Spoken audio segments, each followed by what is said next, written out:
लकाए रे बकवाद लाई हो, जिन हरी पाई हो ताई छिपाई हो। क्यों खाम खा की बात करते हो कि जिसने हरि को पा लिया उसने तो छिपा लिया उसको, लेकिन जिसने उसको जिस रूप में जाना उसी रूप में आके उसको दर्शन भी दे दिए। आप सभी को राधा स्वामी। देखिए, जो आज का सत्संग का विषय है उसे महाराज जी ने बताया कि हमें समय रहते सत्संग कर लेना चाहिए, समय समय की कीमत को समझते हुए नाम का सुमिरन करना चाहिए, जिससे हमारे जीवन में जो परेशानी आती है वे सभी परेशानी दूर हो सके और जो हमारा जीवन है वो सार्थक और सफल हो सके। और साथ ही महाराज जी ने बताया कि हमें अपने बच्चों को शिक्षा अच्छी देनी चाहिए ताकि कल आने वाला भविष्य है उनका अच्छा हो सके और उनमें कोई भी बुराइयां ना पनप सके। और साथ ही महाराज जी ने बताया कि अगर हमारे बच्चे बिगड़ते हैं तो इसमें ज़्यादातर माँ बाप की गलती होती है। और सत्संग महाराज जी ने बहुत अच्छी अच्छी बातें बताई है, जो बातें हम दैनिक जीवन में अपनाते हैं तो हमारा जीवन सफल हो जाएगा। तो चलिए आपका कीमती समय लेते हुए सत्संग को शुरू करते हैं। राधा भजन बंदगी हठ तप साधना जितनी भी चीज़ें हैं ये सारी की सारी चीज़ आत्मा उन्नति के लिए हैं। और आत्मा उन्नति पवित्र और शुद्ध काम करने से होती है, बुरे काम करने से तो आत्मा की गिरावट होती है, आत्मा उन्नति नहीं होती। आत्मा को शक्ति चाहिए शब्द की, और शब्द की ताकत मिला करती है गुरु की, और गुरु बताता है नाम। नाम का जो जो अभ्यास करते चले जाते हो उसकी ताकत मन को नहीं मिलती, बुद्धि को मिलती है। ज्ञान बुद्धि विवेक और विचार ये जब तक इंसान के सोए पड़े रहेंगे, जब तक ये जागृत नहीं होते हैं। जागृत कब तक नहीं होंगे? जब तक हम बुराइयों में उन 5 दोषों में फंसे रहिए तो दया धर्म शील संतोष विवेक विचार कभी आ ही नहीं सकते। जब तक उन्होंने घर कर रखा है हमारे दिल में दोषों ने, उन दोषों को निकाल दो पहले, उन दोषों को जगह ना दो। जब वो दोष निकल जाएंगे वो जो जगह खाली होगी वो प्यार प्रेम से भर जाएगी। और उसके लिए इंसान को अहंकार को त्यागना पड़ेगा। दीन गरीबी बंदगी ये 3 चीज़ ऐसी हैं सेवक के लिए कि उसको जिसमें जितनी ज़्यादा ये आती जाएंगी उतनी ही ज़्यादा वो नाम की कमाई करेगा, उतनी ही ज़्यादा उसके अंदर के पर्दे खुलते चले जाएंगे, नूरी गुरु के दर्शन होंगे और अंतर में उसका ध्यान शिथिल हो जाएगा। ये कई सत्संगी आके शिकायत करते हैं। एकाध प्रेमी ऐसा है जो मेहनत करता है, जो इसी जीवन में कुछ पाना चाहता है। संत सभी दीक्षा के वक्त सब कुछ खोल के नहीं बता सकते, लेकिन फिर भी वो कुछ इशारा करते हैं और हम उसी में ख्याली भक्ति करना शुरू कर देते हैं। जो हमें ख्याल दिया जाता है उसी ख्याल को बस मानना चाहते हैं कि अगर हमें बता दिया गया ये नाम है, उसी नाम की रेटन लगाते हैं। हम जानते नहीं ये नाम किस दर्जे का है, इस नाम का महत्व क्या है, इस नाम में कौन से गुण हैं, और हमें उस नाम या उस जगह पे पहुंचने पे कैसा क्या हो जाएगा। जो विशुद्ध आत्माएं होती हैं उनको दुख लगता है कि हमें इतने दिन नाम लिए होंगे, मैं ठीक ढंग से ध्यान भी करता हूँ, सुमन भी करता हूँ, शब्द भी सुनने का प्रयास करता हूँ, मन को भी संसारी पदार्थों की तरफ से हटा के अंदर में गुरु की तरफ जोड़ता हूँ, एकाग्रता स्थापित करता हूँ, लेकिन मुझे ना तो प्रकाश दिखाई देता है ना शब्द सुनाई देता है। लेकिन हमारा ये काम नहीं है। हमारा काम है कि परीक्षा के लिए तैयारी करना। गुरु ने हमें पढ़ाया है, उस पढ़ाई की तैयारी करते चले जाओ। जब परीक्षा होगी तो परिणाम तो उसके बाद में मिलेगा। हम तो परिणाम साथ ही साथ परिणाम नहीं मिला करता। धीरे धीरे करके जब तुम्हारे सारे काम पूरे हो जाएंगे तो एक ही दिन में सारा फैसला हो जाएगा। जब बुरा कोई काम करते नहीं हो, आप किसी को कष्ट नहीं देते, शरीर से किसी का बुरा नहीं करते, भला करते हो, तन से सेवा करते हो, मन से प्रभु का नाम जपते हो, धन से पुण्य के कर्म करते हो, भला करते हो, गरीब भूखे की सेवा करते हो, तो इसका मतलब है कि आप अच्छे काम में लगे हुए हो और मन आपने लगा रखा है भक्ति में। उसकी तरफ जब आपका रुझान है ज़्यादा, इसीलिए तो अच्छे काम करते हो। जब बुरा कोई करते नहीं हो, अच्छाई की तरफ बढ़ते जा रहे हो, तो इसका मतलब ये है कि मंजिल की तरफ सही हो आप। वो काम तो प्रभु का है, सतगुरु का है कि आपको क्या देगा, कब शब्द सुनाई देगा, कब प्रकाश दिखाई देगा। अगर देख भी लोगे वो प्रकाश, उसके बाद गायब हो जाएगा। क्यों गायब हो जाएगा? कि हम माया देश में रहते हैं, काल के देश में रहते हैं और मिलोनी है हमारे अंदर में। क्योंकि हमेशा घर में झगड़ा भारी सा दो, अंतर में हमेशा झगड़ा चलता रहता है। बाहर जैसे पाप और पुण्य का चलता है, दानव मानव का चलता है, या राक्षस इंसान का चलता है। इसीलिए तो स्वर्ग नरक बनाए, बुरे आदमियों को नरक देते हैं, अच्छों को स्वर्ग देते हैं। लेकिन भक्तों के लिए और जो प्रभु के चरणों में जाना चाहते हैं उनके लिए कोई भी चीज़ नहीं है। ना वो स्वर्ग को चाहते हैं और नरक का तो कोई मतलब ही नहीं उनका कि जिसके बारे में कभी वो कल्पना भी करें। लेकिन जिन्होंने बुराई काम से निकल ही चुके हैं, अच्छाई के काम में जो लग चुके हैं, उनका हृदय पवित्र है, उसमें नाम के सिवा दूसरी चीज़ समा ही नहीं सकती।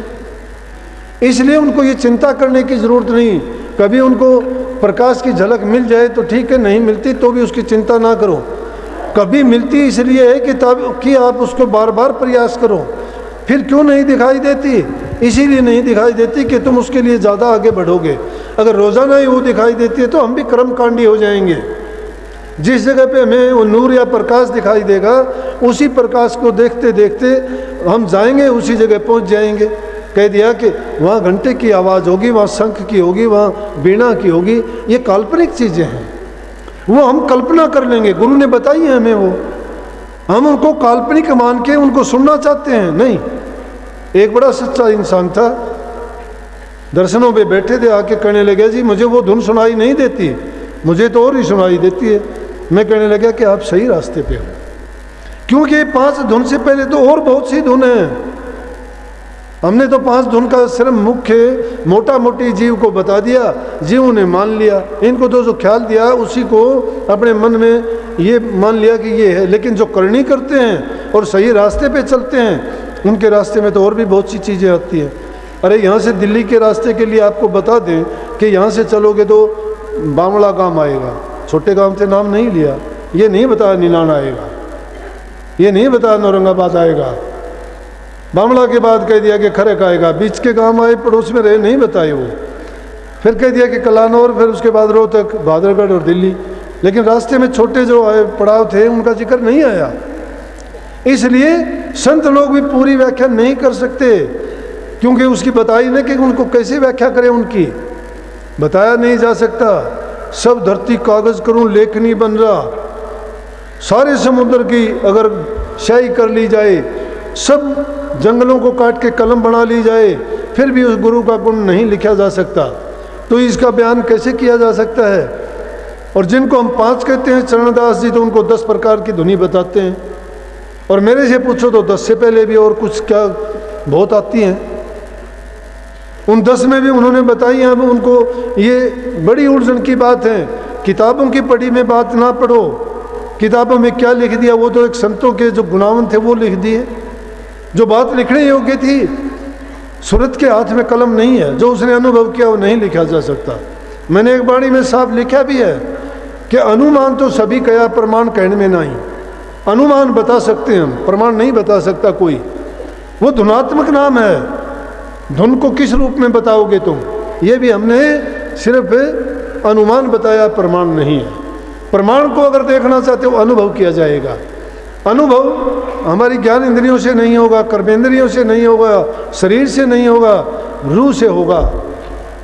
रूह से होगा, अनुभव होगा। वो उस अनुभव को वर्णन करने के लिए जबान नहीं है उसकी, बेजुबान है।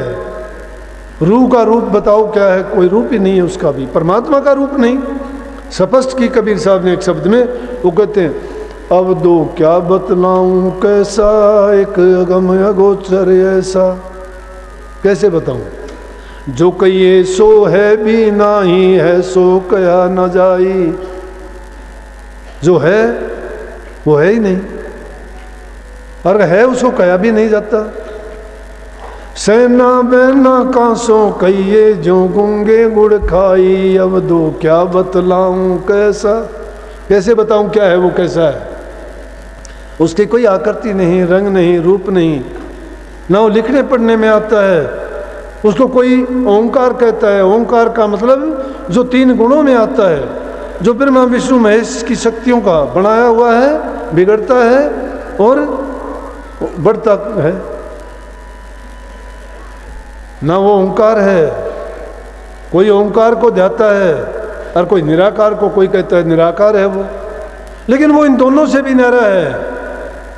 जिसको हिंदू तो वेदा में ढूंढे, मुसलमान कुरान, ये दोनों कागज मेरे गए हाथ ना आया निज नाम।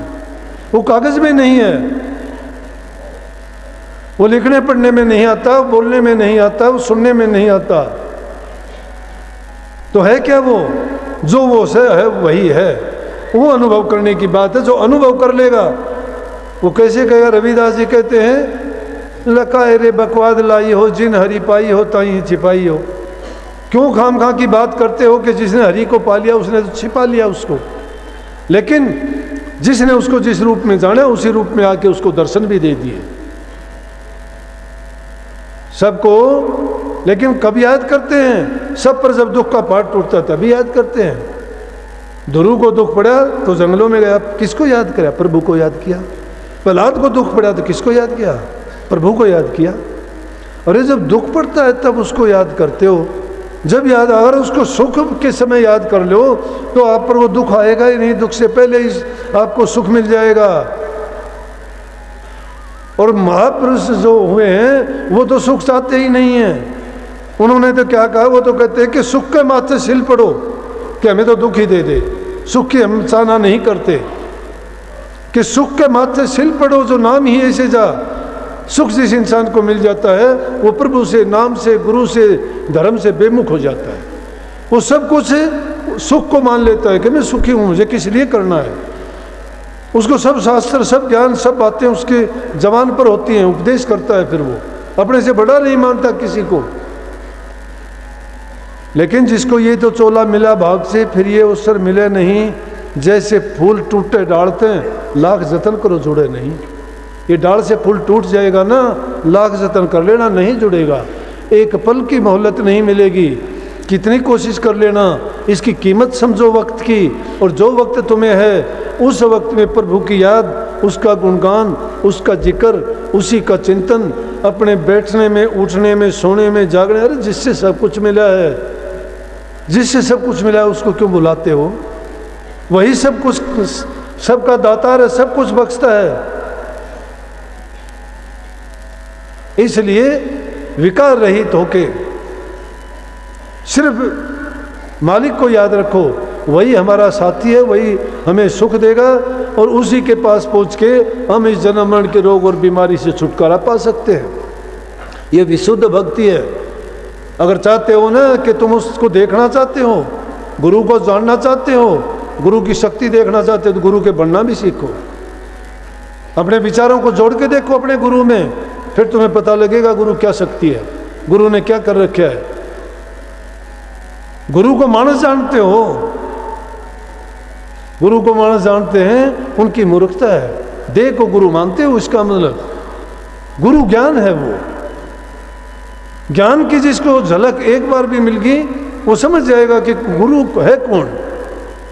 सबके हृदय में बैठा हुआ है वो गुरु। वो गुरु है वाहे गुरु।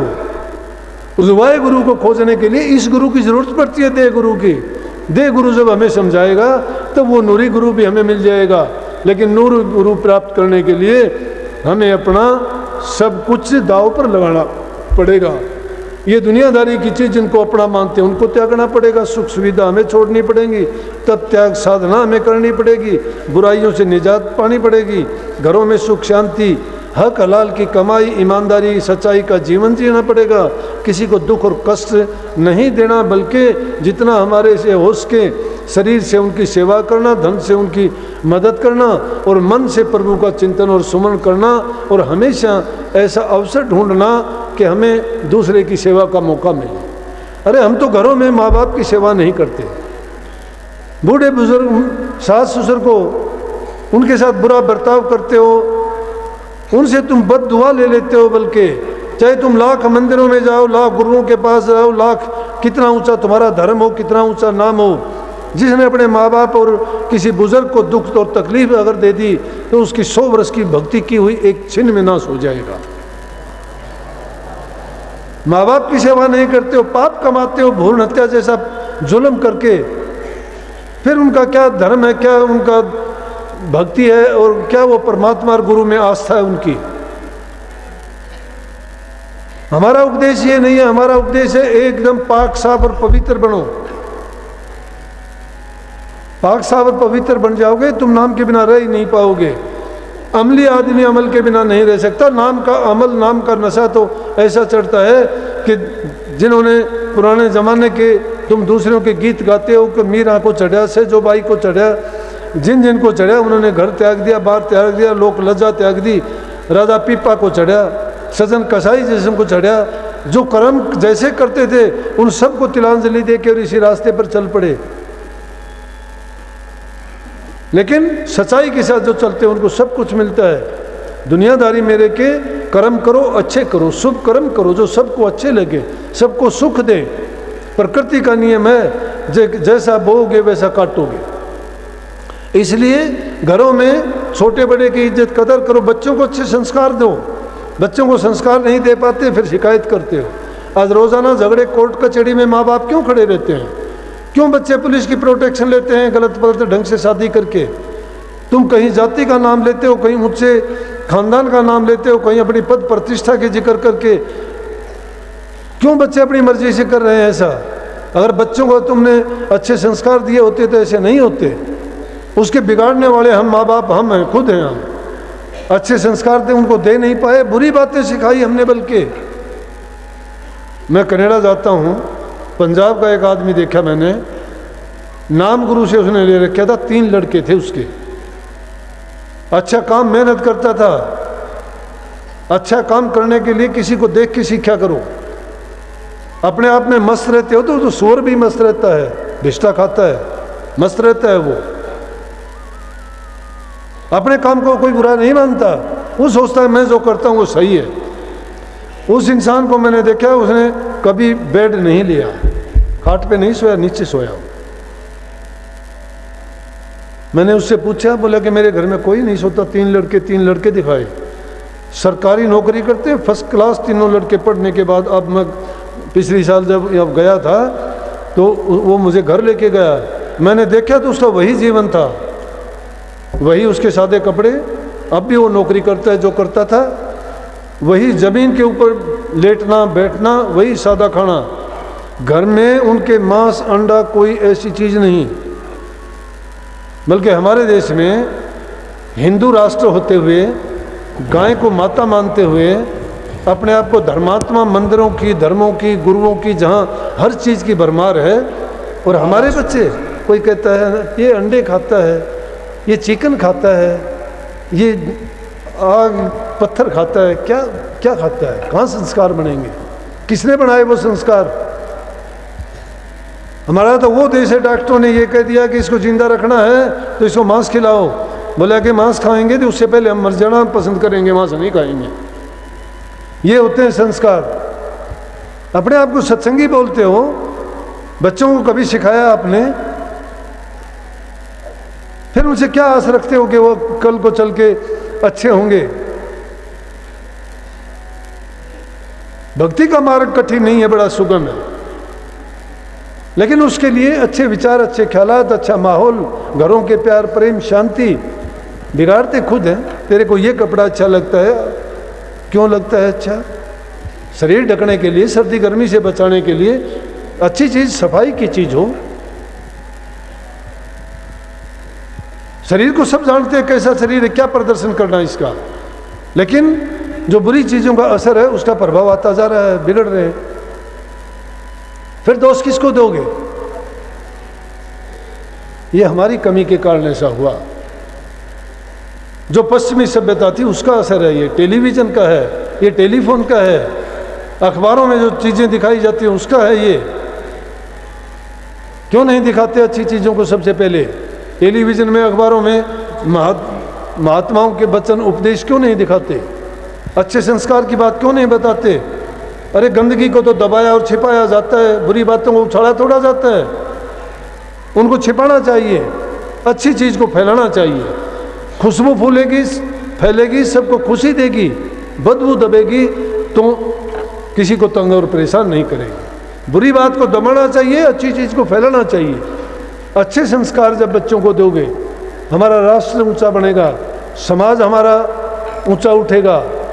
ये घरों की अशांति, आपस के लड़ाई झगड़े, ये जो देखते हैं समाज में किस तरह का माहौल है, ये सारा का सारा ऐसा अच्छा होगा आपके हर घर स्वर्ग के समान लगेगा। और चाहे वो जहाँ खुशी है, शांति है, प्यार है, वो कुछ भी करो वहाँ सफलता ही सफलता उनके कदम चूमती है। गुरु महाराज की शिक्षा थी, मैंने वो कही है। मेरे पास तो है नहीं कुछ भी, मैं तो आपके अंदर बैठ के सुनता हूँ। जो वो हमारे लिए कहते हैं, हमारे कल्याण की, भलाई की, जो भी उनकी प्रेरणा होती है वो होती है कि ये समाज ऊंचा उठे, बुराइयां निकलें, अच्छे बने, सच्चे बने, प्रभु की गोद में जाएं, सबकी मुक्ति हो जाए और बार बार संसार में ना आए, जन्म मरण से छूट जाएं। सबको आशीर्वाद, मालिक आपको सुख शांति समृद्धि खुशहाली दे, भक्ति में आपकी रुचि बढ़ाए, बुराइयों से बचाए और सच्चाई के रास्ते पे चलाए। सत्संग को पूरा सुनने के लिए आपका बहुत बहुत धन्यवाद। हम आशा करते हैं आपने सत्संग को बड़ा ही ध्यान से सुना होगा। कृपया सत्संग जो जो बातें महाराज जी ने बताई है उन प्रवचनों को अपने जीवन में अवश्य उतारिए और अपने जीवन को सफल अवश्य बनाइए, और साथ ही अपने बच्चों को शिक्षा अवश्य अच्छी दीजिए ताकि उनका भविष्य है वो सुधर सके। और अगर आपको सत्संग बहुत अच्छा लगा तो कमेंट बॉक्स में राधा स्वामी लिखकर पुण्यभागी अवश्य बनिए। मिलते जल्दी एक नए सत्संग के साथ, तब तक के लिए राधा स्वामी।